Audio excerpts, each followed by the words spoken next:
de hace unos 4 años. Empezamos a colaborar temas de oleaje y de sargazo, transporte de sargazo. Y bueno, Rodrigo es egresado de la Heroica Escuela Facultad de Ciencias Marinas de la Universidad Autónoma de Baja California. Después hizo estudios de maestría en oceanografía física y también maestría en matemáticas. Hizo 2 maestrías en Oregon State University, de donde también hizo el doctorado. Entonces, bueno, ahora trabaja para TEIS Research, asignado al Departamento de Estado de Estados Unidos, el Departamento de Energía, perdón, de Energía de Estados Unidos, donde hace los estudios, cosas de oleaje y también cosas de estructuras lagrangianas coherentes y análisis de vertidos de hidrocarburos y corrientes. Y bueno, hoy nos va a presentar sobre balances de momento y vorticidad. Pues, adelante. Gracias, Cristian. Sí, el trabajo que les voy a hablar hoy fue mi trabajo de doctorado con mi director de tesis, que fue Roger Thomason, en la Universidad Estatal de Oregon. Y más o menos lo que voy a platicar hoy es simplemente una breve introducción a los modelos numéricos para simular el océano y cómo los podemos utilizar para un caso específico, algunos de los bemoles que pueden pasar ahí. Luego voy a introducir cuál es la contracorriente que me interesa estudiar y un ejemplo analítico de cómo se destilan la dinámica de fluidos geofísicos hasta obtener un entendimiento de la física de algún proceso que nos interesa, que es, a final de cuentas, lo que quiero hacer lo que intentamos hacer en este trabajo, que era entender la física de la contracorriente. Entonces, para llegar ahí, pues, voy a presentar los resultados numéricos de la contracorriente, o sea, cómo se ve la contracorriente en el modelo, y luego ya cómo llegamos a cuál es la física detrás de la contracorriente. Entonces, los modelos numéricos del océano son modelos numéricos muy sofisticados. Entre los problemas que hay de simular el océano es que pasan cosas de escalas de tiempo de minutos hasta miles de años y escalas espaciales de centímetros a cientos de miles de kilómetros. Entonces, obviamente no se puede calcular, no se puede simular todo eso, ¿no? Y sin embargo son importantes, los de muy pequeña escala son importantes en su influencia sobre los procesos de gran escala. Entonces, de alguna manera hay que tratar de meter eso. Y para complicar las cosas aún más, pues está en una geometría muy complicada. La línea de costa es muy difícil, ¿no? Y aparte de eso, la batimetría es muy importante y en cada lugar es diferente. Entonces, estas son las ecuaciones principales que resuelven los modelos numéricos. Este es el equivalente de fuerza es igual a masa por aceleración, pero para un fluido en un planeta que está rotando. De ahí viene el término ¿no? El famoso aceleración de Coriolis. Y como les decía, hay procesos que son importantes, pero no se pueden simular, entonces se parametrizan con este tipo de parametrizaciones. Entonces, aparte de fuerza igual a masa por aceleración, tenemos también que resuelven las ecuaciones de advección y difusión para temperatura y salinidad. Esas se van a necesitar para, por ejemplo, poder calcular la presión que está aquí. Y una ecuación de continuidad y una ecuación ¿cómo le llaman? El estado, con la cual se calcula la densidad a partir de temperatura y salinidad, ¿no? Entonces son varias ecuaciones. Y una cosa que hay que tener cuidado respecto a cualquier modelo numérico es que, y esto seguro lo han visto en publicaciones por todos lados, un modelo numérico nunca se puede validar. A pesar de que la gente dice ya está validado el modelo, no es cierto, no se puede validar el modelo. Se puede evaluar, que es muy diferente a validar, porque cuando dices está validado, quiere decir que ya esto es, también ya es como que la verdad, lo que diga el modelo es cierto.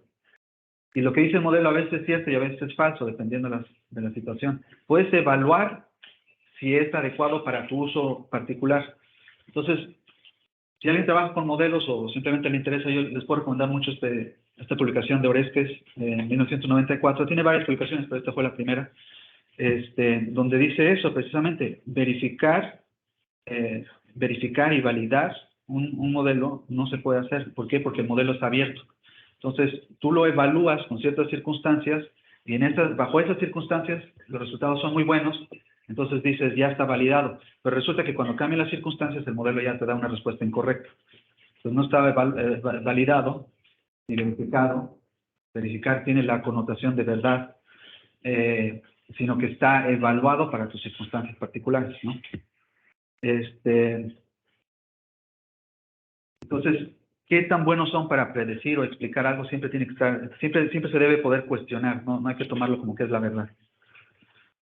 Bueno, otro asunto que va a ser muy específico para este trabajo es la coordenada. Bueno, en realidad es para muchas cosas, ¿no? Una de las cosas más importantes en un modelo oceánico es las coordenadas verticales. Y hay diferentes opciones. El HICOM, el HI, viene de hybrid, híbrido, porque mezcla estas tres que están aquí. En el fondo tiene coordenadas que siguen la batimetría. En el interior son coordenadas que siguen la densidad. Y en la superficie donde la densidad está toda mezclada, o sea, no tienes capas de densidad, sino que todo es una capa grande de una sola densidad, pero necesitas más capas para poder resolver los procesos. Entonces tienen capas verticales, ¿no? Coordenada Z o coordenada vertical. La mayoría de los modelos tienen solo una de estas coordenadas, o dos a veces. Entonces les voy a hablar un poquito de un modelo que, curiosamente, esto lo tiene al revés. Las coordenadas sigma, que siguen el terreno, las tiene en la superficie, y las coordenadas verticales las tiene en el fondo. Y esto es porque las coordenadas sigma inducen un error numérico que resulta muy problemático. Cuando se está calculando el gradiente de presión en las ecuaciones que les enseñé, estas coordenadas introducen un error numérico que es importante. O sea, que puedes tener un flujo que es totalmente debido a error numérico y no tiene nada que ver con la física del océano. Entonces, para uno de los modelos que les voy a hablar, para resolver este problema cambió, usó las coordenadas Z abajo y la sigma arriba, y les voy a hablar de las consecuencias de eso. Y el otro modelo que utilicé es puras coordenadas sigma, estos que siguen el terreno, desde la superficie hasta el fondo. Aquí hay un ejemplo de lo que les decía, que van a ver en la literatura por todos lados, el modelo validado, ¿no? Se publicó, esto que está aquí arriba, se publicó en el Journal of Physical Oceanography, que pues es de los más respetados, ¿no?, para la oceanografía física. Y esta sección de aquí le empiezan diciendo que la validación con observaciones es necesaria para usar un modelo con el cual se vaya a extender o se vaya a mejorar nuestra comprensión de la corriente, de la contracorriente. CUC es California Undercurrent, no es la contracorriente. O sea, que quieren entender la dinámica de la contracorriente, pero para poder hacer eso necesitan un modelo validado, no es lo que te están diciendo ahí. Entonces, lo que hacen para validar es que primero comparan con series de tiempo de observaciones, la temperatura, bueno, creo que sí también. De hecho, comparan creo con temperatura, salinidad y velocidad, entre otras cosas. En este caso se enfocaron en la velocidad y utilizan una boya que está ahí en Washington y dicen, ok, el modelo, la serie de tiempo de velocidad que nos interesa se parece mucho a la serie de tiempo de la boya que está midiendo la velocidad, entonces nuestro modelo está validado. Bueno, pues resulta que este modelo que utilizan en este paper es el ENCOM CCS, que es un modelo de la naval. En su tiempo fue un modelo operacional de la naval de los Estados Unidos. Asimila datos, tiene 9 kilómetros de resolución y, como les decía, niveles verticales, la coordenada Z en el fondo. Bueno, si asimila datos, quiere decir que cualquier dato, boyas, satélites, lo que haya, lo va a tratar de incorporar a la solución de tal manera que cuando la solución del modelo se empieza a divergir de lo que se está observando en el océano, el esquema de asimilación de datos regresa a la solución del modelo para que se acerque lo más posible a las observaciones. Entonces el modelo no está corriendo libremente. El modelo corre libremente un periodo, lo comparan con las observaciones, sacan los errores, los regresan a donde están las observaciones, en los lugares donde hay observaciones, y de ahí sigue corriendo, vuelven a comparar con observaciones y así lo van corrigiendo cada de vez en cuando hasta que la simulación se va a parecer a las observaciones. Entonces, cuando dicen que se pareció la velocidad del modelo y la velocidad de las observaciones, Pues así como que, pues, obviamente, ¿no? Porque eso es lo que están haciendo. Y además dicen que van a entender la dinámica, ¿no? O sea, estamos hablando de la física. Pues resulta, ¿se acuerdan de esas ecuaciones que les puse al principio?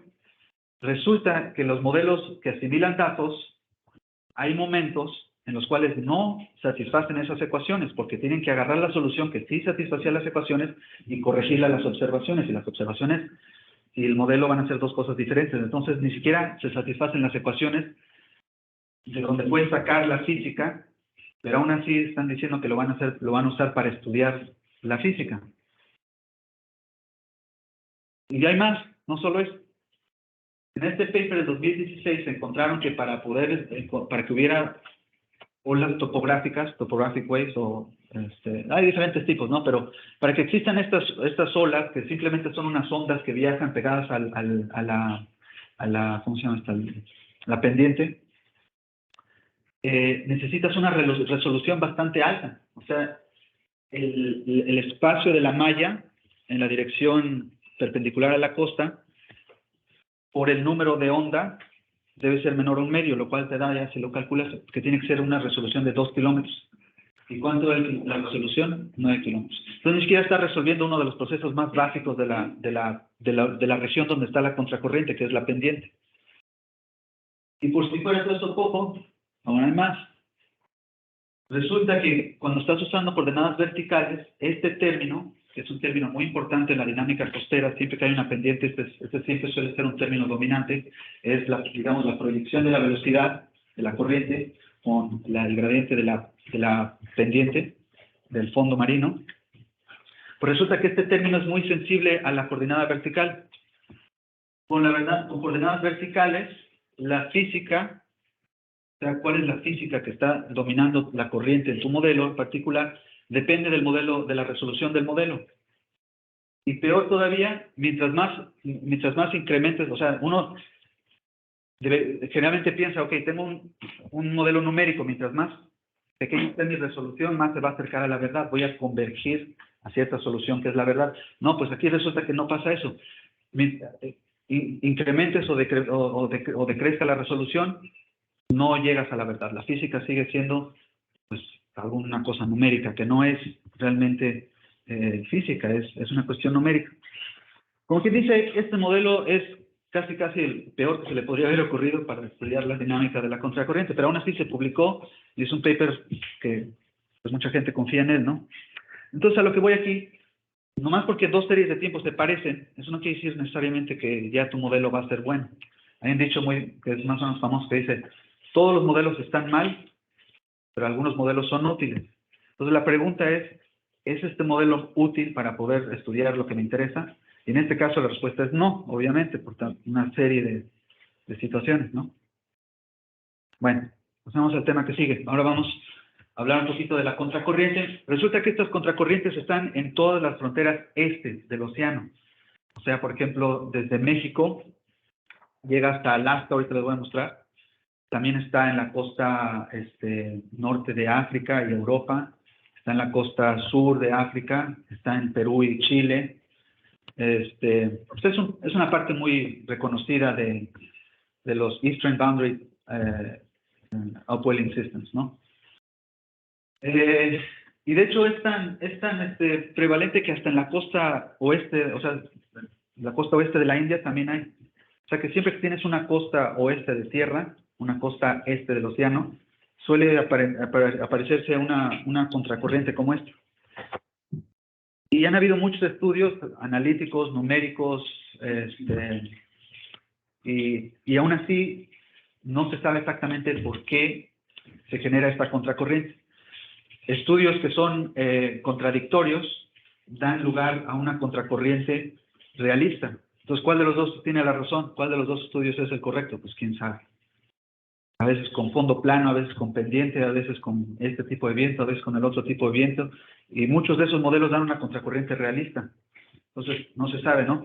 Entonces, la idea para este estudio fue, podemos utilizar los modelos de ecuaciones primitivas, las ecuaciones que les enseñé, que en principio no hay ninguna simplificación. Ahí está toda la física que puede haber en el océano.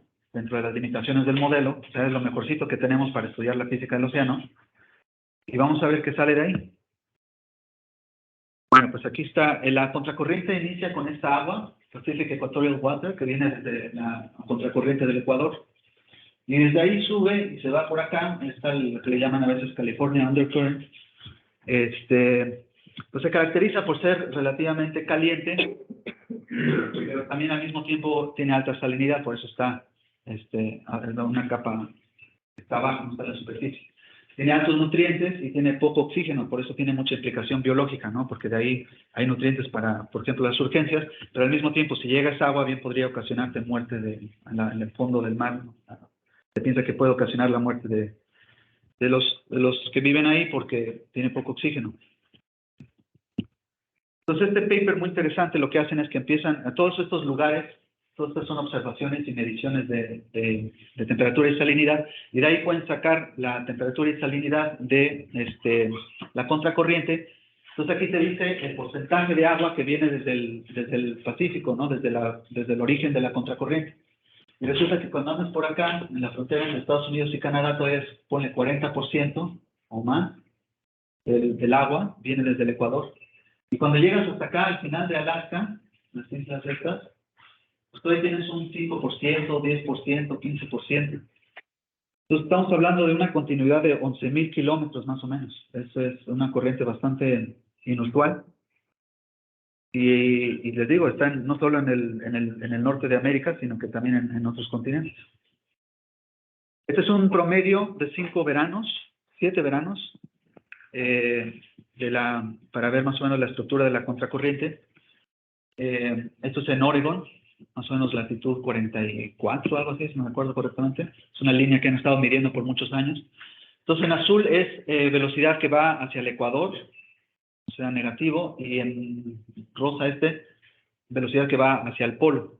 Entonces, generalmente esto que está aquí, o sea, hacia el polo, hacia el norte, en este caso, abajo de agua que va hacia el Ecuador, hacia el sur en este caso, eso es lo que generalmente le llaman la contracorriente. Pero, nótese cómo justo al lado de chorro, ¿cómo se llama? Jet, esa corriente costera, justo al lado, la circulación que va hacia el polo llega hasta la superficie.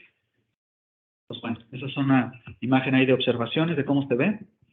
Estas también son observaciones, pero nada más del 19 al 23 de agosto del 95, ADCP de un barco. Aquí está otra vez hacia el Ecuador, aquí está hacia el polo, y fíjense cómo el flujo que va al polo llega hasta la superficie justo al lado de donde está la corriente costera. Esto es a 43 más o menos norte. Aquí todavía esta corriente costera que está aquí no se ha separado de la costa, todavía va pegada a la costa, aquí podemos ver la pendiente. Pero resulta que más al sur sí se separa, ahora estamos, no, este está mal. Este es 43, este está bien, y este aquí dice 43, pero debe ser más como 41, algo así. Cuando ya estás más hacia el sur ya se separó la corriente esta costera, y lo que solía estar acá arriba de la pendiente ahora ya está por acá. Aquí vemos la corriente costera separada, y ahora la corriente que va al polo, hacia el norte, llega a la superficie, incluyendo arriba de donde antes estaba la corriente que iba al Ecuador, ¿no? Y eso lo menciono porque no es el esquema típico de la contracorriente. Ahorita les voy a enseñar. Sin embargo, en observaciones, en modelos, es algo que suele suceder. Y eso fue algo de lo que notamos y una de las contribuciones. Y aquí les voy a mostrar ya el último. O sea, de aquí a la derecha, es la imagen típica de la contracorriente. Aquí está la corriente costera hacia el Ecuador. Aquí está la corriente contracorriente hacia el polo. Pero resulta que si nos vamos, este fue el 13 de marzo en la costa norte de África. Si nos vamos unos días antes, resulta que esa contracorriente no era una contracorriente, sino que llegaba hasta la superficie, y conforme se fue intensificando esta corriente costera, pues ya le fue ganando a la contracorriente, y ahora sí se hizo una contracorriente propiamente dicha. Entonces aquí hay un juego, ¿no?, entre estas dos corrientes. Cuando se intensifica esta, se hace la contracorriente, y si no, pues entonces la contracorriente en realidad no es una contracorriente, sino que llega hasta la superficie. Bueno, un ejemplo. Bueno, quizás voy a saltar esta para no. Este es el modelo con el que estudiamos la contracorriente. Tiene 2.6 kilómetros de resolución horizontal.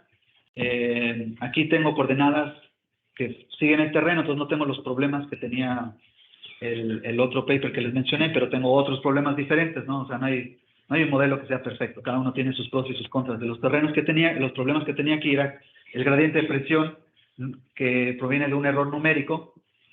Entonces lo que tuve que hacer, y lo que se hace generalmente, es suavizar la pendiente del fondo marino para no generar ese error numérico. Y entonces hice unas pruebas y empezaba a correr el modelo con cero velocidad, cero viento, etcétera, y a ver si me generaba una corriente debido simplemente al error numérico. Y resulta que sí me estaba generando, inclusive después de utilizar los parámetros que recomiendan para que no... Siempre hay que hacer las pruebas, ¿no? Los parámetros nomás son una guía. Entonces hice la prueba, me generaba una corriente que se parecía mucho a la contracorriente, pero era puro error numérico. Entonces suavicé todavía más. En ese sentido, mi modelo es, la pendiente es un tanto, se podría decir como, ¿cómo está la palabra? Idealizado, ¿no? Pero luego regresamos a eso. Tiene el río Colombia, el río Colombia que está por aquí, es el principal río de aquí, esta región. Flujos de calor climatológicos, las fronteras son el modelo que no servía para estudiar la corriente, las condiciones de frontera vienen de este modelo. Entonces, por ejemplo, esta y esta frontera son fronteras abiertas y utilizan este modelo como la condición de frontera. Y bueno, a pesar de que la batimetría se tuvo que simplificar, aún así se compara razonablemente bien la temperatura superficial, la altura superficial del mar, la altura del nivel del mar, las series de tiempo de temperatura, salinidad, las dos componentes horizontales de la velocidad, todo eso más o menos estaba bien. Entonces, de nuevo, aquí el enfoque es, queremos un modelo con el cual podamos estudiar la física que nos interesa. ¿No? Un modelo que nos dé una serie de tiempo bien bonita, pero resulta que la física simplemente no la vas a poder sacar de ahí. O lo que te diga, no puedes confiar en eso. Bueno, pues esta es la solución del modelo. Promedios mensuales de enero a diciembre. En rojo va hacia el polo, y en azul va hacia el ecuador. Entonces, aquí esta es la corriente que se llama corriente de Davidson, que es una corriente hacia el polo que llega hasta la superficie. En los meses de invierno, aquí lo podemos ver en enero, en febrero, en diciembre también están. Y tiene una gran diferencia contra la corriente, que es que la corriente de Davidson, la intensificación es cerca de la superficie, o sea, las velocidades más fuertes están acá arriba. En cambio, la contracorriente, las velocidades más fuertes están cerca del fondo. Entonces, la contracorriente en este modelo empieza más o menos por ahí de mayo, junio, julio, agosto y septiembre, todavía en octubre se ve, noviembre más o menos, y ya empieza, bueno, se ve, pero depende de dónde estás, y ya empieza a llegar hasta la superficie en diciembre, ¿no? Esto es... Perdón, sí, 47 grados más o menos, ¿dónde es? es la frontera entre Washington y Oregon, si recuerdo correctamente. No, no es cierto, pues, lo morado es densidad sigma T. Sí. ¿Y el paso del tiempo, pues? El paso del tiempo, bueno, tiene dos pasos, los modelos oceánicos tienen dos pasos de tiempo, ¿no? Tienen el baroclínico, que es mucho más lento, y el barotrópico, que es mucho más rápido. Y eso es precisamente para tratar de resolver todos los diferentes procesos que hay. Esto es de las muchas cosas que fueron complicadas y no recuerdo exactamente, pero estamos hablando del barotrópico es segundos, y el baroclínico es, no sé si horas, no me acuerdo exactamente, pero sí son espacios son pasos de tiempo cortos. Ya aquí ya es promediado mensual los resultados. Entonces, el 47 norte, no me acuerdo si es justo entre la frontera entre Oregon y Washington, o entre Washington y Canadá, pero una de esas es, por ahí anda. Aquí esta latitud y todas las latitudes hasta más o menos 42, 43, podemos ver una contracorriente bien definida, ¿no? Como se le conoce. Ahí está la contracorriente, arriba está su corriente costera que va al Ecuador. Pero si nos vamos más al sur, de donde se separa la corriente costera, que más o menos es 43 norte, o sea que aquí vamos a ver 42 norte, resulta que una vez más el modelo acertadamente, según la comparación cualitativa con observaciones, el flujo hacia el polo llega a el norte. No se ve. Perdón, el flujo hacia el norte, al polo, llega hasta la superficie. De hecho, aquí podemos ver la corriente costera que se separó, ¿no? Antes estaba pegada a la costa en junio, pero ya para julio ya está separando y para agosto ya está todavía más separada.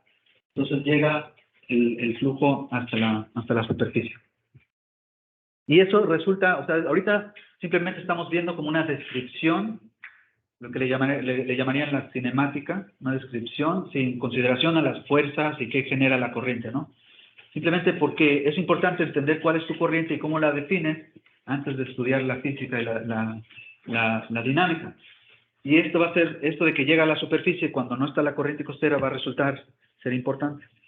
Generalmente no se habla de eso en la literatura, pero resulta que sí es importante. Aquí vemos desde la superficie, latitud y longitud, no sé, creo que es el promedio de la capa superficial, digamos. Y es una corriente costera que va hacia el Ecuador y cómo se separa, y entonces llega la corriente que va hacia el polo, llega hasta la superficie. En cambio, cuando no se ha separado la corriente ahí arriba, la corriente costera, pues el flujo es hacia el Ecuador en todo el dominio. Ok, para estudiar esta corriente, entonces dividimos nuestra región en diferentes áreas. Principalmente nos vamos a enfocar en la región D. También vamos a ver si en la región B hay flujo al polo o hacia el Ecuador. Pero aquí en el D es donde está, digamos, el núcleo de la contracorriente. Entonces vamos a ver series de tiempo promediados dentro de esta región D, C1 y C2. Pero principalmente ahorita me voy a enfocar en D. Hasta arriba están las series de tiempo de D.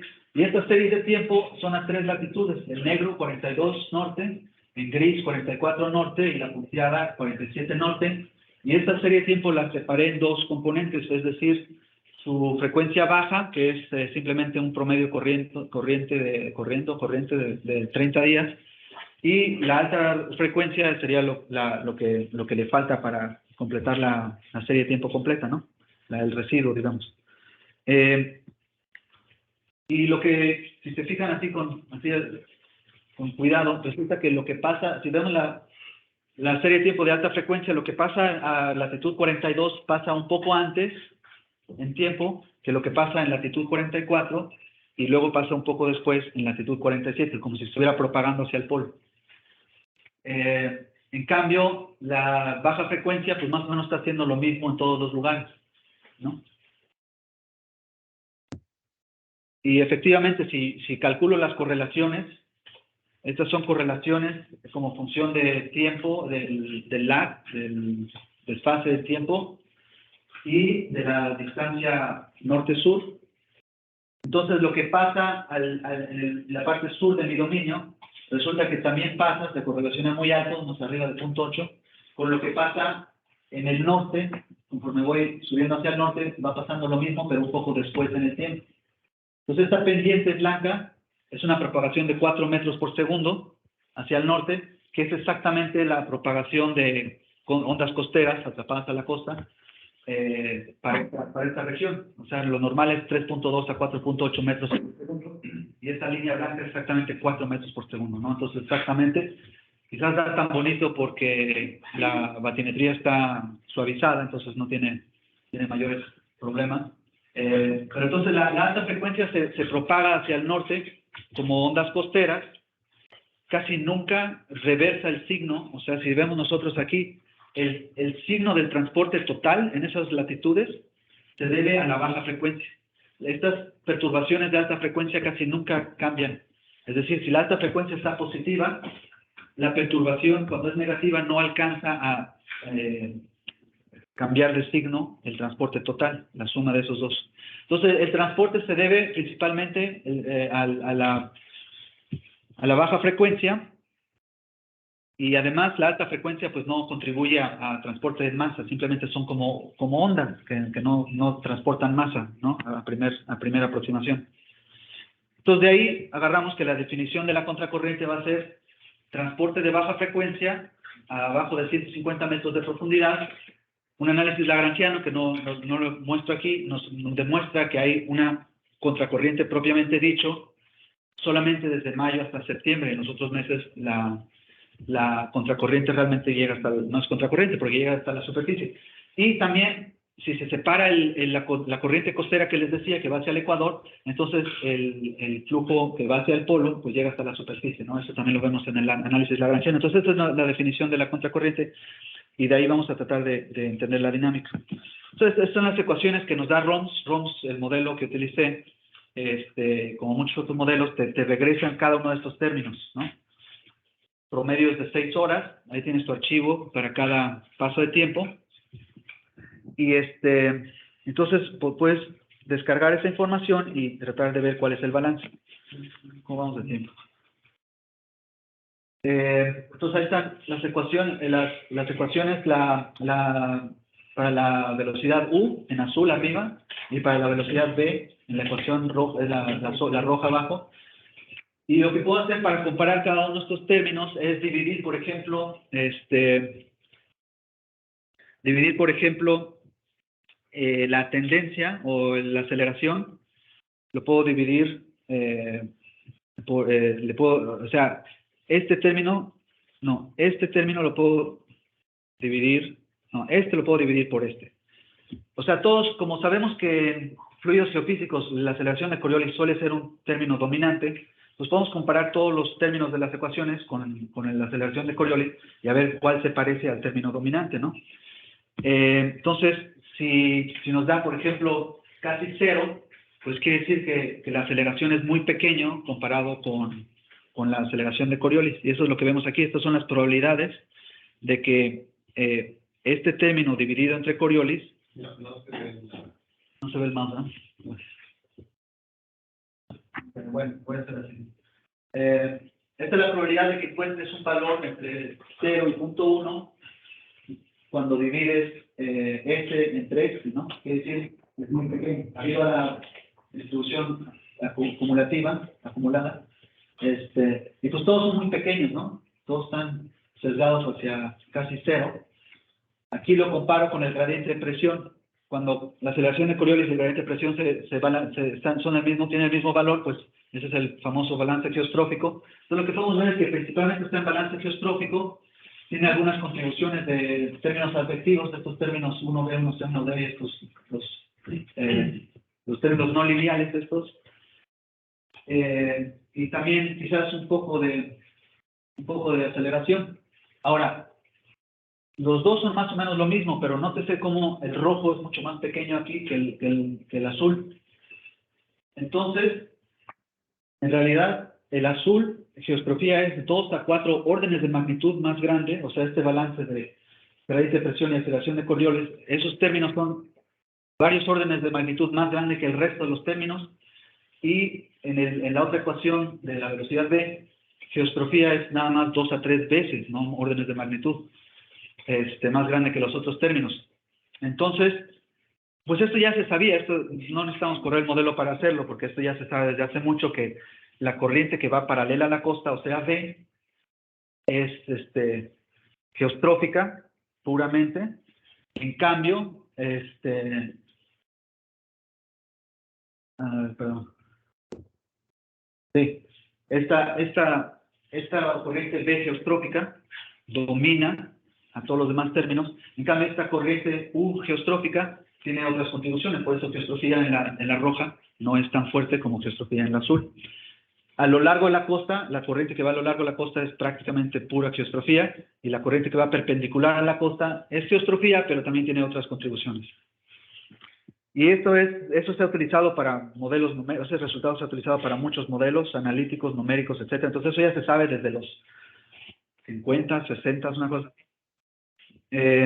Entonces, pero lo que vemos aquí es que, bueno, realmente no vamos a aprender mucho de haber corrido el modelo nomás viendo esto. Y el problema es que el gradiente de presión y la aceleración de Coriolis dominan todo lo demás, y entonces oscurecen lo que realmente está pasando, la física que está detrás de eso. Entonces lo que podemos hacer es tomar el curl, ¿cómo se dice curl? Rotacional, gracias. De estas ecuaciones, ¿no? Tomo la derivada de X en la primera, la derivada de Y y lo resto.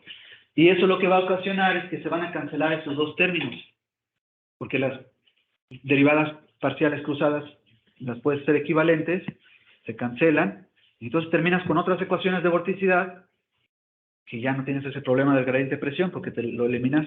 Y aquí está, este es el resultado. Este es el rotacional de la aceleración de Coriolis, rotacional de advección horizontal, difusión horizontal. El gradiente de presión, como les dije, debe ser cero, pero igual lo puse aquí para que podamos ver el error numérico, ¿no? Cualquier cosa que no sea cero aquí es error numérico. Y pues sí, básicamente es cero, ¿cierto? Muy cerca de la costa y hay algo de ruido. Este es el rotacional de la advección vertical y la difusión vertical. Ese que está allá no es un término de las ecuaciones de vorticidad. Esta es la velocidad meridional, o sea, la velocidad que nos interesa, el V. Esta es la corriente. Ahí vemos claramente la contracorriente y arriba su flujo costero. Y la razón por la cual lo puse aquí, cada uno su escala de color, ¿no? Son diferentes cosas. La razón por la cual lo puse aquí es para demostrar que ninguno de estos términos de las ecuaciones de vorticidad se parece, la estructura, ninguno se parece a la estructura de la velocidad. Entonces, ok, ya vamos viendo que hay dos términos dominantes, este de aquí y difusión vertical, que básicamente tiene que ver con el estrés del fondo del mar, el estrés de la corriente conforme interactúa con el fondo, ¿no? Marino. Y este es, pues, ahorita vamos a descomponerlo, porque este realmente es un término compuesto que tiene dos cosas. Entonces, ahí más o menos aprendemos algo, pero pues todavía no tenemos algo que realmente nos diga, ok, aquí está exactamente cada parcela, o sea, uno podría pensar, cada parcela de agua que va aquí en esta contracorriente tiene tal balance de vorticidad. No podemos decir eso porque la estructura es idéntica, ¿no? Entonces, todavía hay que buscarle un poco más. Entonces, ok, la rotacional de la aceleración de Coriolis se puede descomponer entre estos dos términos, ¿no? Ya si hacen el cálculo, se descomponen estos dos términos, y esos dos términos los puedo calcular directamente de la velocidad. Yo tengo la velocidad tridimensional, entonces puedo calcular la derivada vertical de la velocidad vertical, y puedo la velocidad meridional, norte-sur, la puedo multiplicar simplemente por beta, y así lo obtengo. Y lo hice, pero también lo calculé de otra manera, que es lo que estoy mostrando aquí. Si yo asumo cuasi-geostrofía, que es un modelo simplificado, este término, menos f, la derivada de la velocidad vertical, se puede calcular como esto que está aquí, de una ecuación de densidad que es parte de cuasi-geostrofía, ¿no? Entonces, pues yo separo la densidad en estos dos componentes, calculo estas derivadas y calculo todo esto, y esto es lo que me da aquí. Y este es prácticamente lo mismo, calculado como este método, y también calculado directamente de la velocidad, nomás la derivada vertical de la velocidad por f, el término de Coriolis. Si calculo de esta manera o de esta manera, me da más o menos lo mismo, prácticamente lo mismo. Y eso es prácticamente lo mismo que este, nomás que aquí tiene el signo cambiado, por eso está aquí rojo y en el otro azul, pero es exactamente lo mismo, ¿no? Entonces, estoy recuperando el término que tenía ya, y además me estoy dando cuenta que este término de los dos que componen el rotacional de Coriolis es el que domina. Si se fijan, está 10 a la menos 11, mientras ese es un orden de magnitud más pequeño, 10 a la menos 12. Este lo calculé también de la aproximación cuasi geostrófica, que simplemente es calcular la densidad, la altura dinámica, integral, etc. Y obtengo este término beta, o sea, este es B, pero desde la aproximación cuasi-geostrófica. Entonces, ya sé que lo calcule directamente la velocidad así o lo calcule de cuasi-geostrofía de esta manera, me da lo mismo, y resulta que este término es idéntico al término completo, porque el otro es un orden de magnitud más pequeño, y si yo trato de quitarle este a este, si trato de quitarle este a este, no recupero este de acá, que es un orden de magnitud más pequeño. Es decir, la señal que nos interesa, nótese que esta es exactamente la estructura de la contracorriente. Este es el término de la vorticidad que se identifica con la contracorriente perfectamente. Resulta que este término se pierde en el ruido, porque el balance dominante es otro. Entonces, parecido a geostrofía, el balance dominante es demasiado grande y la precisión numérica no da para sacar el término que nos interesa. Ok. Entonces vamos a ver ahora las ecuaciones. Las ecuaciones que les mostré se pueden promediar en la vertical. El significado aquí de la barra aquí arriba es este promedio vertical. Entonces ahora tengo las ecuaciones de momento promediadas verticalmente, ¿no? Ahora, si esto me lo da ROMS también, esto es la salida del modelo, pero si yo multiplico por la profundidad en cada punto, entonces en lugar de ser ecuaciones promediadas verticalmente, va a ser simplemente integradas verticalmente, que es diferente. Y aquí están, ese operador es nomás el rotacional, y ahí yo tengo, ¿no?, los términos. Y esto es el resultado. Estos son los términos que les mostré anteriormente. Y pues aquí nomás lo que le voy a decir es que es un total relajo. En algunos lugares domina una cosa, en otros domina otra, a veces un término es importante y en otras veces no es importante. El único que más o menos siempre es importante es el PPT, Bottom Pressure Torque, que es el que les decía cuando las coordenadas verticales no lo pueden calcular bien, que siempre que es un error numérico, pues resulta que, como ya se sabe, es dominante, y ese siempre es dominante, pero por ejemplo el rotacional del viento, este amarillo, a veces es importante, a veces no, y total que ¿cuál es la dinámica ahí? ¿Quién sabe? Bueno, se pueden hacer ciertas cosas, aquí estos son los tipos de feos, y resulta que hay tres modos, ¿no? El primer modo es el que les decía de Bottom Pressure Torque con la aceleración o el rotacional de la aceleración, y ese es el 7% de la varianza lo explica. Luego hay otro término que son prácticamente todos los demás términos. Creo que solamente difusión no está aquí, difusión siempre no es importante. Y el último, que casi no aporta nada, como 3.5 de la varianza, este es el famoso balance de Sverlund, donde el rotacional del viento se balancea con beta veces la velocidad norte-sur, integrada verticalmente. Esto es para las ecuaciones verticales, integradas verticalmente, ¿no? Entonces, bueno, ahí más o menos podemos sacar algo de información, y también otra cosa que podemos hacer es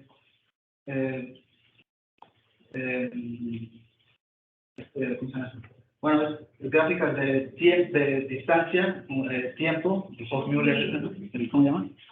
Hofmüller, y también hay otro nombre, pero bueno, no importa. El chiste es que distancia y tiempo, ¿no? Entonces así podemos ver el progreso de estos términos en tiempo y espacio y ver cuáles se parecen. Esta línea que está aquí, negra, es una cierta propagación hacia el norte, y podemos ver que hay varias líneas en el PPT y tendencias del Bottom Pressure Torque.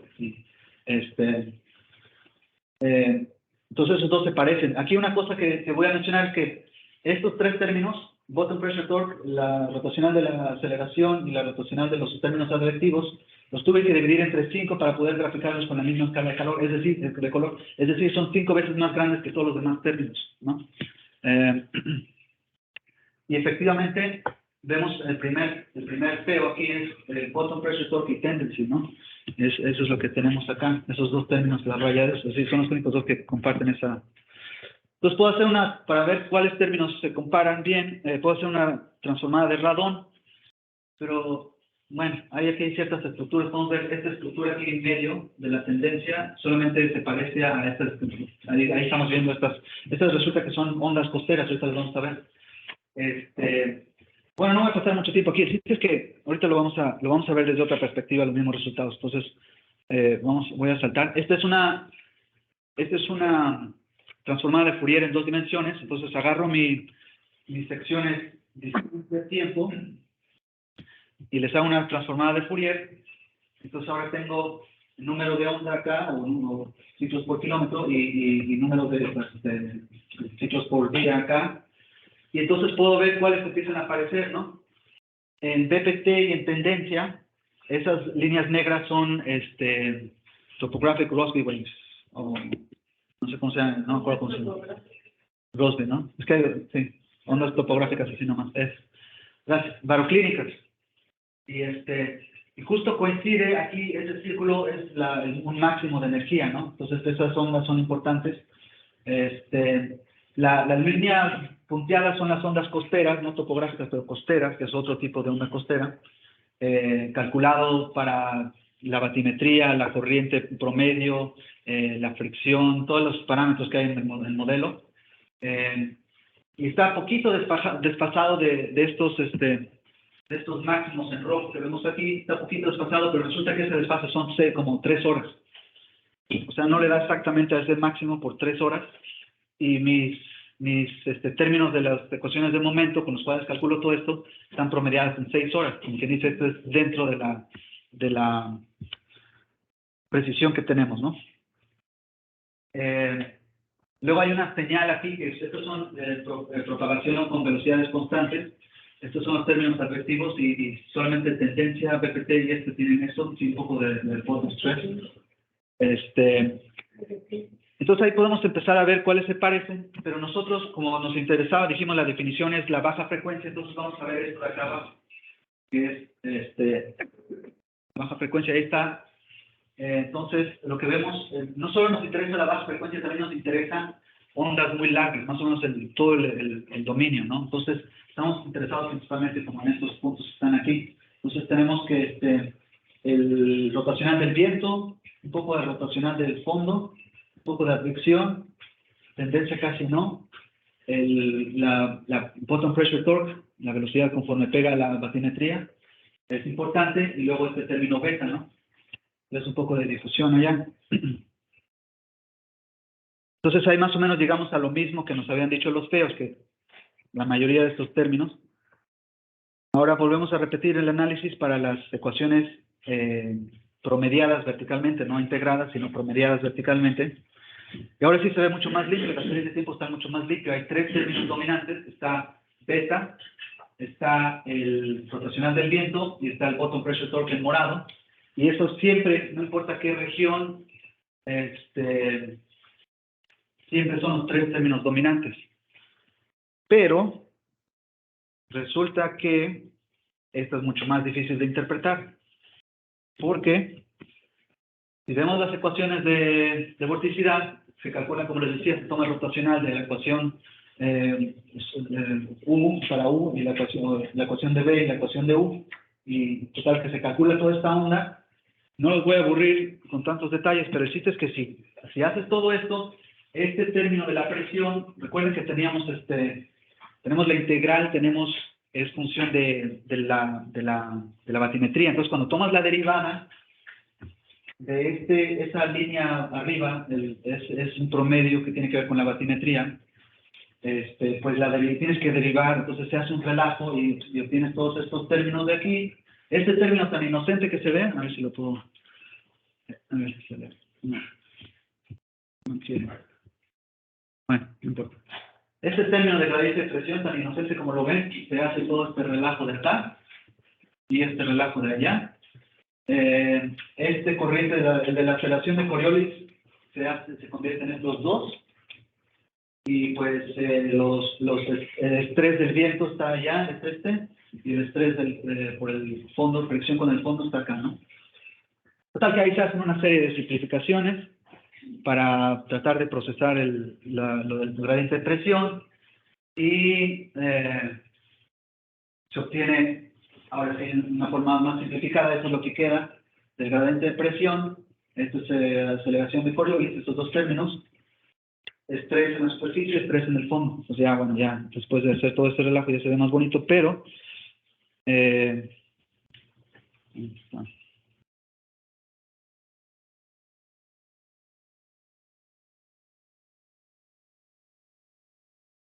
más o menos te vas simplificando, ya vas entendiendo qué significan esos términos que se veían más o menos limpios, pero todavía hay, o sea, esto de aquí resulta que todo está relacionado con esto. Ya nos deshicimos de todo el relajo, pero todavía este término y este término todavía se pueden cancelar. Entonces, bueno, hay un paper en el 92 que separa la velocidad en una velocidad gestrófica integrada vertical, promediada verticalmente, y luego la velocidad gestrófica en el fondo, y resulta que este término, que generalmente, bueno, se le conoce como llevar joint effect of paraclinicity and relief, o sea, el efecto conjunto de los cambios de densidad en la vertical con el gradiente del fondo, ¿no? Cuando tienes un gradiente del fondo y está estratificado tu fluido, resulta un término que hace algo muy parecido al otro término que tenemos acá. Miren, como U punto gradiente B, H, perdón. Bueno, pues eso se simplifica a algo muy parecido, solo que esta velocidad es un poco diferente. Entonces, pues podemos descomponer todas nuestras velocidades de esta manera, velocidad geostrófica y velocidad ageostrófica, y de ahí, pues otra vez hay que hacer más simplificaciones. No vamos a perder mucho tiempo porque ya vamos un poco atrasados, pero total que se puede cancelar una parte con los estreses. La velocidad ageostrófica tiene que ver en estas circunstancias en donde la tendencia no es importante, o sea, el cambio en tiempo no es importante. ¿Se acuerdan de la gráfica de tiempo? Vamos a regresar rápido. Aquí la tendencia, o sea, la azul punteada, casi siempre es cero, ¿no? Entonces, bajo esas circunstancias, la velocidad ageostrófica es simplemente, integrada verticalmente, es simplemente estrés en la superficie menos estrés en el fondo. Entonces ahí puedes cancelar ciertas cosas, que por cierto, los estreses en la superficie y en el fondo también son un relajo, porque no había tomado la derivada todavía, ¿no? Ya que tomas la derivada empiezan a salir más cosas. Pero total, ya que haces eso y te das cuenta que la velocidad ageostrófica es esto, pues puedes cancelar. Entonces, esto de aquí y esto de acá es lo mismo, lo cual quiere decir que puedes deshacerte de eso, y una parte de eso. Y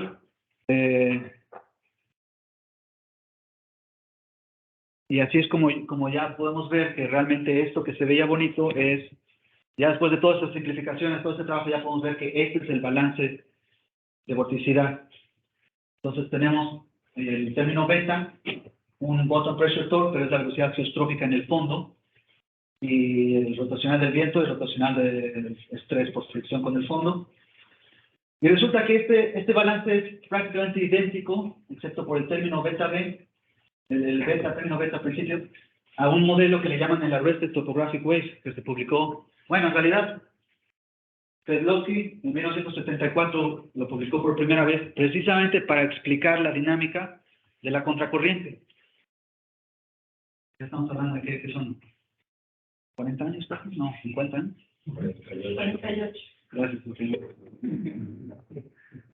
Entonces, 50 años más, analíticamente llegó a este balance, y resulta que efectivamente, cuando ya, o sea, bueno, para poder llegar a eso analíticamente tienes que asumir muchas cosas, ¿no? Cosas que no son realistas, pero de otra manera no vas a... Las ecuaciones de Navier-Stokes, las ecuaciones primitivas que les enseñé que solucionan los modelos, no tienen solución analítica, ¿no? Son ecuaciones extremadamente complicadas. Es más, ni siquiera estamos seguros que se puedan resolver numéricamente. Digo, sospechamos que sí se puede porque la resolvemos numéricamente y se parece mucho a la realidad.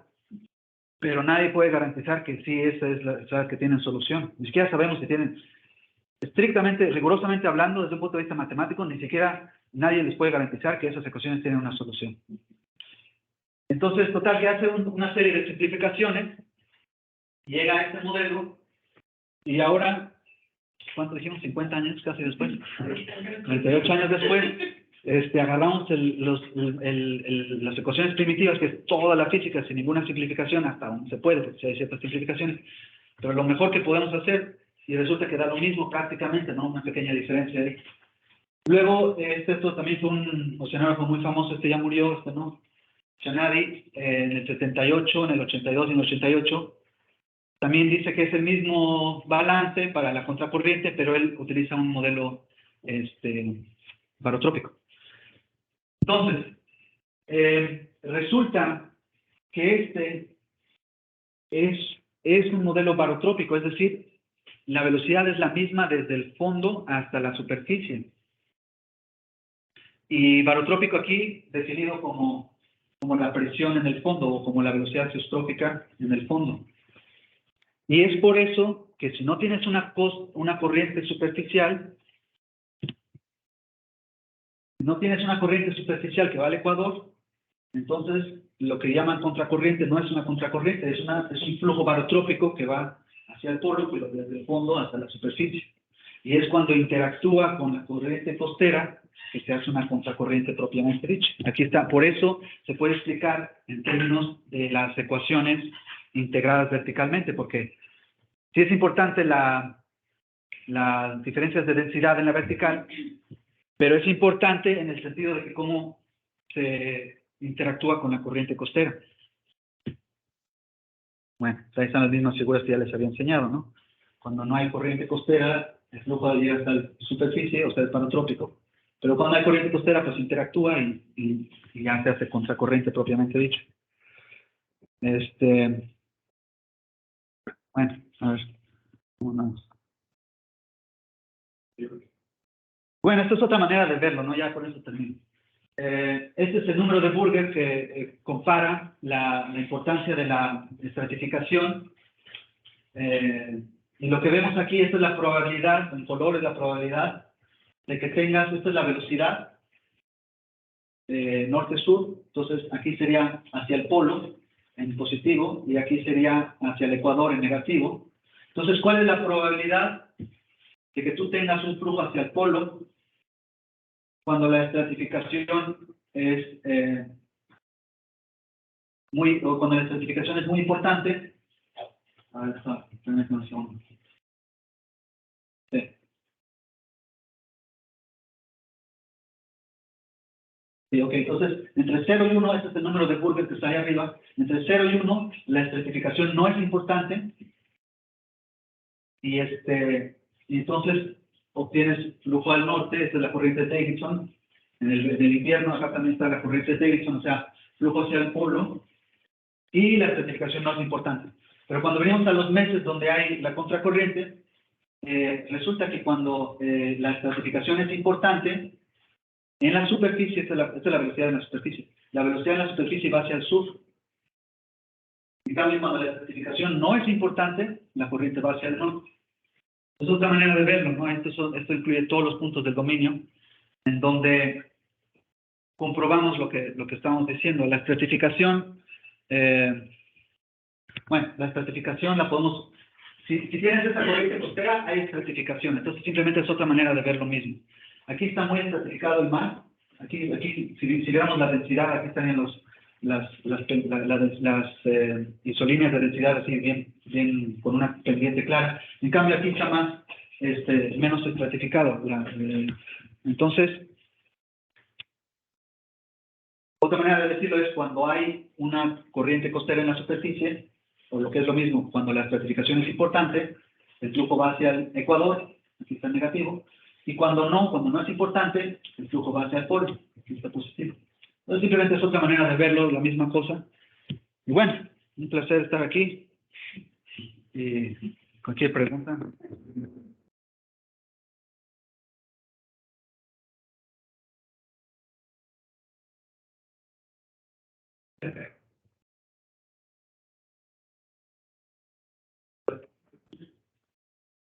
Por ejemplo, con esto último, lo que bueno, tomando lo último y lo que mencionaste al inicio sobre la aplicación, aquí se puede predecir lo de la aplicación, o, bueno, podrías decir, ¿no?, que si hay poca oxigenación es debido a que son las corrientes de la superficie.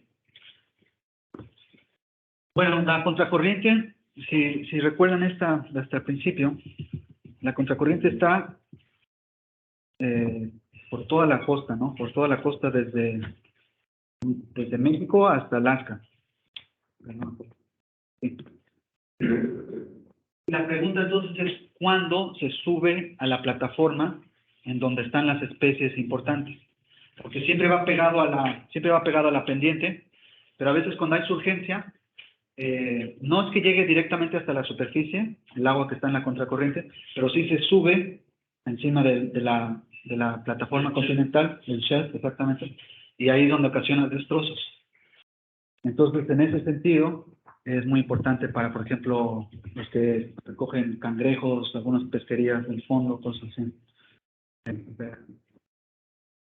Y eso suele suceder cuando está la corriente costera que va hacia el sur, porque esa está relacionada a los vientos que ocasionan la surgencia. Entonces, sí, en este sentido, sí, cuando hay surgencia, bien podría ocasionar ese tipo de problemas. Pero todavía lo están estudiando, ¿no? No saben por qué algunos años sí hay, otros años no. Me parecería que los meses de surgencia es los meses que sube la corriente. Sí. Sí, por eso mucha gente lo relaciona a la contracorriente. Y lo que sucede ahí es esta es tu costa, el aire viene, el viento viene hacia acá, entonces está creando transporte hacia afuera, ¿no? Ese es el proceso básico de la surgencia. Bueno, esa agua que se está yendo tiene que regresar, en el fondo. Y cuando regresa, a ver si puedo hacerlo esto de una mejor manera.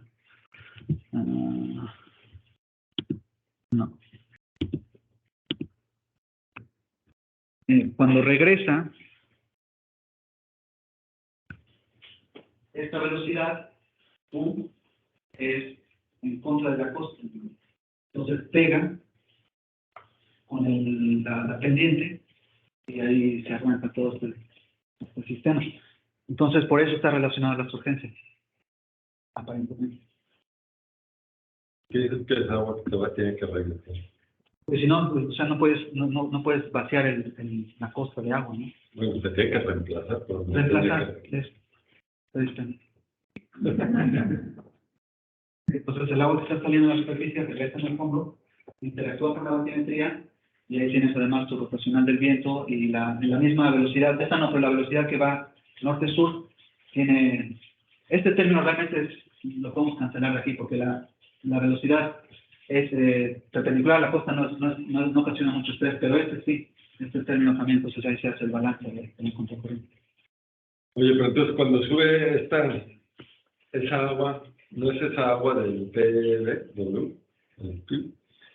Sí, pero no llega hasta la superficie, hasta donde hemos podido ver. Entonces, simplemente cuando hay surgencia, está aquí la pendiente más pronunciada y se sube al slope, pero no llega hasta la superficie. Y lo que está en la slope sí llega a la superficie. Amigo, decías que lo primero que quieres hacer es asegurarte que tu modelo representa la física del sistema. Entonces, para estar seguro de eso, lo que hiciste fue asegurarte que cuando corres tu modelo con los parámetros de output, pero sin forzamiento, Sí. no genera la contracorriente. No genera la contracorriente. Eso es como el punto más importante, más allá de que la serie comparen tiempo. Exacto. Lo crucial era que esa forma de ponerlo no se generara la contracorriente. Exacto, y no sé si aquí traigo, no lo incluí, pero es exactamente eso, lo que, a final de cuentas, lo que queremos es estudiar la física del océano Sí. y no un error numérico, ¿no? Tenemos perdiendo nuestro tiempo ahí. Sí, yo sé que eso es muy poco común. Es muy poco común porque ese es otro problema, lo había mencionado, pero es otro problema en la literatura. Dice, como bien sabido, las coordenadas que siguen la batimetría o coordenadas sigma tienen este problema con el gradiente de presión. Entonces lo que hicimos para solucionarlo es que utilizamos el R menor que, no me acuerdo cuánto es, ¿no? Pero hay un parámetro que recomiendan, tiene que ser menor a tal cantidad, ¿no? Y con ese parámetro tenía... Con ese parámetro resulta que yo tenía una contracorriente muy realista debido exclusivamente a error numérico. Entonces tuve que suavizar más todavía. Entonces sí, cuando estén modelando, hagan sus pruebas, porque es una guía, no es ya la neta. Bueno, justamente en ese sentido era mi comentario. Tú eres modelador. Ya te estás transformando. Un poquito de todo. No, quiero decir Una vez que, que por ejemplo, salir de ahí. estás tomando la molestia del tiempo que la mayoría no tiene o no, y ni siquiera el conocimiento. Que me refiero, muchas veces la modelación numérica nos la dan como una herramienta ya prescrita, ya hecha. Pues en tu computadora corre y a ver qué pasa, y si se parece, qué bueno, y si no, pues a saber por qué. Pero el tema más álgido de esto es lo que estoy diciendo, porque hay gente que con recetas de cocina de a prueba y error la dan con un R, no sé qué, que sí les funciona. Pero ustedes fueron más a fondo, que fue, ¿realmente es eso? ¿O sí representa el fenómeno en realidad? Porque al final hay que perder de vista, lo que estamos buscando es un fenómeno que ocurre en la naturaleza y no sabemos por qué ocurre, sabemos que existe porque alguien lo vio con un correntímetro, pero no sabemos qué es lo que lo está ocasionando. Y después, aparte, lo queremos replicar con la computadora. Son ya cosas bastante complicadas y avanzadas que hoy en día podemos hacer. Pero la verdad es que estamos un poco como en la medicina, ¿no? Por ejemplo, dicen, tiene cáncer, sí tiene cáncer, pero pues, se va a morir, sí sabe, ¿no? Y se va a extender, vaya, pues sí. están a prueba y error, y al final del día ya nada más se están viendo pues, si se van a levantar de la cama. Pero antes no sabía nadie nada. O sea, en realidad casi toda la ciencia es un poquito así, a ciegas, y medio le vamos entendiendo un poco. O sea, yo lo que estoy tratando de decir es que creo que la modelación numérica es muy importante, pero está acotada, puede ser, a ejemplos muy particulares, y no tener esa soltura de decir con esto se está resintiendo. Porque, por ejemplo, la pregunta obligada ahí, bueno, ya todas esas modelaciones de muy largo periodo, ¿qué vamos a creer? ¿Se va a acabar la Tierra? ¿Se va a calentar? ¿Se va a enfriar? ¿Qué tan certeras son todas esas estadísticas, esas probabilidades? Que están siendo ciertas en los datos, pero pues también están limitadas a todo a tener cuidado de lo que estamos diciendo. Por ejemplo, ahorita acababa de ver una conferencia de unos cuates de Bodega Bella ahí en Monterrey, que se me hizo muy interesante porque ahora están ligando un poquito como lo que hace Paulina, perdón, donde está juntando dos ciencias gallegas, como la biología y la física. Entonces, por ejemplo, este señor estaba haciendo un análisis interesantísimo, porque aparte de estos ciclos naturales de ida y vuelta de las corrientes, están los ciclos interanuales, interdecadales, que todavía sabemos menos, porque hay menos datos de los. Pero ahí sabemos que están oscilando y metiendo ruido. Entonces, estamos en una época donde, por ejemplo, ahorita hay mucha tecnología para medir la física. Hay gliders, hay boyas en el mar, hay equipos subiendo y bajando autónomamente. Ya cada vez ahora también estamos usando un montón de sensores puestos en animales, ¿no? Delfines, tortugas, que están midiendo la temperatura y hoy en día están viendo que hay una separación muy grande entre las variables físicas y las variables biológicas o químicas. No sabemos bien lo del oxígeno, no sabemos bien del ciclo de nutrientes, del pH del océano. O sea, al final todo eso está ahí en el lugar, porque al final decía, bueno, la realidad es que en California lo que les interesa de saber del mar, de la física y todo, pues es para la pesquería, o sea, es saber por qué se fue un recurso, por qué no, porque al final lo que más le interesa al hombre, pues en este caso, es como una fuente de alimento y de ingreso para la sociedad, ¿no? O sea, la ciencia sigue siendo todavía como, pues sí, está bonito, pero queremos saber si va a haber más pulpo o no aquí en Yucatán. Pero todos ellos, pues los pulpos sí saben si ahí viene una broma. O sea, el pulpo sabe de ahí viene agua menos salada, mejor córrele, o ahí viene agua más caliente, pues vamos. Pero nosotros no sé si lo podamos replicar en la modelación numérica, ¿no? Entonces él decía que aparte todavía de este desconocimiento que puede haber de la física, que está súper ya más medida que cualquier otra de las ciencias, pues empieza a haber una necesidad de medir más parámetros para tener más información y poder empezar a hacer ahora sí como empates entre las dos fuentes de información y poder empezar a hablar de si un recurso se está viendo afectado. Porque aparte está la variable humano, en el caso de México y seguramente toda Latinoamérica, es la información de la pesquería, qué tan certera es. Los pescadores te están diciendo la verdad o te están desviando de su realidad, que a lo mejor están trayendo todo lo que pueden en el mar y te dicen no encontramos nada, es una desgracia, no hay nada, y resulta que se están trayendo todo. O sea, así es como aquí en México se mide en ese poder.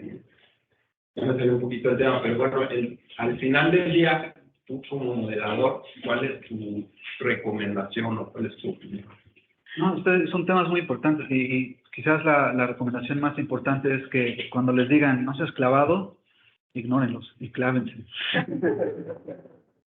No hay de otra. El sistema que queremos... ¿Me hablan a mí?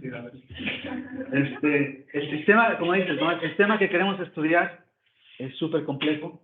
Las herramientas con las que lo queremos estudiar son súper complejas y no te están diciendo todo lo que hay y puede haber diferentes circunstancias en las cuales te dé o no te dé, ¿no? Por ejemplo, hablaste un poco de cambio climático.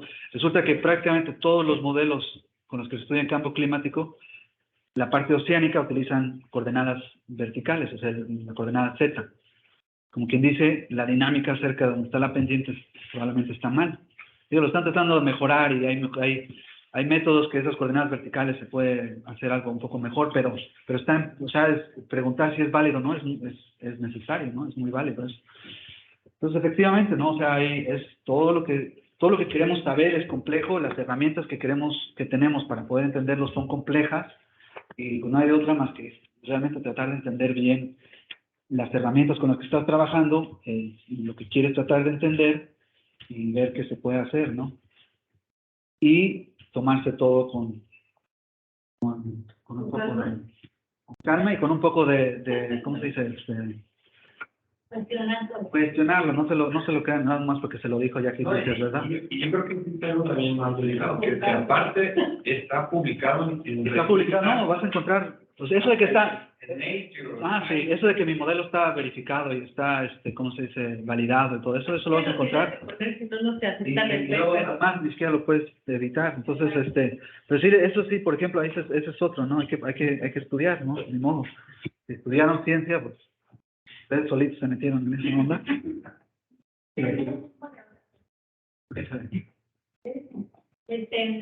Pues más bien yo tengo curiosidad de cuando utilizaste herramientas lagrangianas para definir las contracorrientes. Sí. ¿Me cuentas un poquito de eso? Sí, esa es una técnica bien padre, que lo que haces es que, debería preparar una diapositiva para eso, pero bueno, lo que haces es, o sea, imagínate tu dominio, el modelo, ¿no? Tienes 3 dimensiones, tienes latitud, longitud y profundidad. Es más, quizás les puedo enseñar de volada. A ver, esperen. Voy a tener que... Entonces, en cada punto pues tienes tu latitud, longitud y profundidad. Entonces defines un trazador pasivo, más bien 3 trazadores pasivos, uno lo vas a llamar X, otro Y, otro Z, por decir algo. El X, su valor, el valor de ese trazador va a ser la longitud. El trazador Y, su valor va a ser la latitud. Donde sea que estés, la latitud, ese es su valor del trazador. Y en la vertical, el trazador Z, cualquiera que sea tu profundidad en esa celda de tu dominio, va a ser, esa profundidad es el valor de tu trazador. Y luego lo advectas sin difusión, pura advección, dentro del modelo, porque el modelo puede, ¿cómo se dice? Puede advectar un trazador con o sin difusión. Y entonces ahí está, ¿no? O sea, el trazador X es igual, el valor en cada punto, tiempo cero, de condición inicial, es la longitud. La profundidad, su valor es la profundidad, y el trazador de la latitud, a cada punto, el tiempo inicial es la latitud. Estas son las condiciones iniciales, ¿no? Este es tu trazador X, que ven es la longitud simplemente para todas las celdas, incluyendo también en la vertical, que aquí no muestro. El trazador X, cuyo valor en todas las celdas es la longitud. Perdón, esta es latitud, esta es longitud. Y este es en la vertical, ¿no? Profundidad y longitud. Cada punto, su valor del trazador, el valor del trazador es la profundidad. Total que eso lo advectas y pues un mes después se ve así, ahí están tus trazadores. Entonces ahora ya sabes la posición inicial y sabes la posición final, ¿no? Entonces ahí puedes ver, por ejemplo, que la contracorriente, por ejemplo, lo que estaba aquí azul, en 41, ahora ya se fue hasta acá, hasta 47, o sea que esto está moviéndose hacia el norte. Y y el tiempo que afecta. Tú lo escoges, ¿no? Tú lo escoges, pero llega un momento que la difusión numérica ya se vuelve un problema. Ya se mezcla todo. Se mezcla, entonces una manera de ver eso es, por ejemplo, preguntas, las parcelas que empezaron cerca del fondo, ahora están abajo del fondo. Y si sí, quiere decir que la difusión numérica ya está ocasionando problemas, ¿no? Ahí vas checando cosas así. Entonces ahí ves, esto es una caracterización lagrangiana de todo tu dominio para cada tiempo. Es una herramienta súper poderosa, ya está publicado, no sé, quizás 20 años, no sé cuánto tiempo, pero casi nadie ha usado este método y es súper, súper poderoso. Y de ahí se pueden hacer cosas muy interesantes, ¿no? Porque puedes comparar, por ejemplo, posición inicial con la posición final, y tus histogramas Pero de estas imágenes, ¿cómo seleccionas o defines cómo toca decir? Entonces aquí puedo ver que, por ejemplo, esto es creo que es a 150, mira, Esto es hacia 250 metros de profundidad. Entonces yo puedo agarrar lo mismo en la superficie y voy a ver que en esta región va hacia el polo, o sea, positiva, velocidad positiva, transporte positivo, y en todo lo demás va hacia el sur. Entonces, aquí en esta región no es una contracorriente, sino que llega hasta la superficie, y ahí arriba sí es una contracorriente. Y así es como puedo ver. Entonces, como las capas ya, ¿en qué momento ya deja de llegar hasta la superficie? A partir de ahí. Y ahí si es contracorriente o no. Exacto. Porque una cosa es la velocidad, una cosa es, eso es otra cosa que a veces la gente no tiene cuidado, una cosa es ver la velocidad promedio euleriana, y otra cosa es ver el transporte lagrangiano a lo largo de ese mismo mes. Son dos cosas diferentes, y no necesariamente tienen que coincidir. Digo, probablemente se van a parecer, pero... Sí, una última cosa. Es que pusiste esta gráfica que muestra el porcentaje de agua de contracorriente a lo largo de la costa. Bien. ¿Eso también lo calculan, o se utilizan técnicas lagrangianas para hacer esto? No, bueno, o sea, sí es, o sea, en esencia es lagrangiano, pero efectivamente lo único que hacen es, hay datos de temperatura y salinidad, entonces comparan el porcentaje de tiempo es igual a... el porcentaje, o sea, de todas las mediciones. Imagínate una gráfica TS, el 15% de esa agua tiene propiedades de Pacífico Ecuatorial, ¿no? Ajá. O sea, pero efectivamente el principio, o sea, en el fondo, en esencia es lagrangiano, porque esa parcela de agua tuvo que haber viajado desde el Ecuador para que tengas esa temperatura y esa estabilidad en esa posición, en ese lugar. Eso se puede hacer porque estamos en el fondo, ¿no? Ahí no hay lluvia, no hay ríos, no hay nada que te esté, evaporación, no hay nada que te esté cambiando la temperatura y la salinidad. Aquí estamos a 150, 300 metros de profundidad. Entonces, si algo cambió la salinidad y la temperatura es porque se mezcló con otra agua. Vale, pues, muchas gracias.